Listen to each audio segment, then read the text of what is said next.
Hemiplegic, unilateral upper motor neuron lesion with spastic hemiplegia, affected lower limb, difficult to move, knee is held in extension, ambulation leg swings away from the center of body and hip hikes upward to prevent the toes and foot from striking the floor, known as circumduction. If the upper limb is involved, there may be degrees arm swing with ambulation.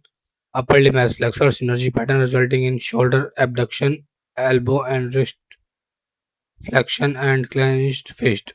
Seizing bilateral corticospinal tract lesion, often seen in patients with cerebral palsy, incomplete spinal cord injury, and multiple sclerosis. Hypertonia in leg. Hypertonia in leg and hip result in flexion. Hypertonia in leg and hip result in flexion. Appearance of crouch stance. Hip adductors overactive, causing the knee and thigh to touch or cross in seizure-like movement. In cerebral palsy, there may be associated ankle plantar flexion, forcing the patient to tiptoe walk.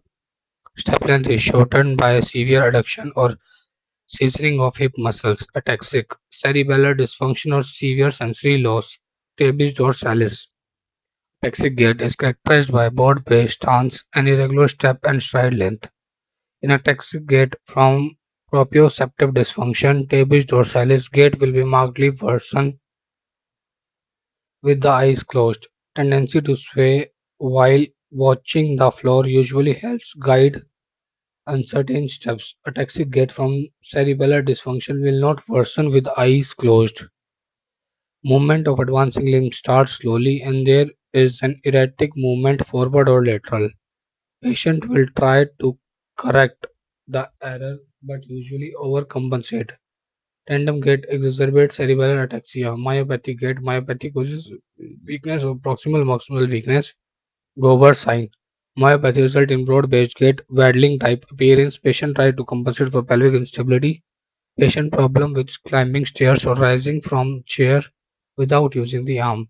When going floor to standing, patient use their arms and climb hands to climb up their legs, known as Gover sign.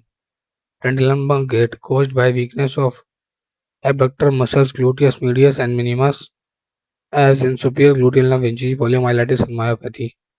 During the stance phase, the abductor muscles allows the pelvis to tilt down. On the opposite side, in order to compensate, trunk lurches to the weakened side to maintain the pelvis during the gait cycle. This is resulting in waddling type of gait with exaggerated compensated sway of the trunk towards the weight-bearing side.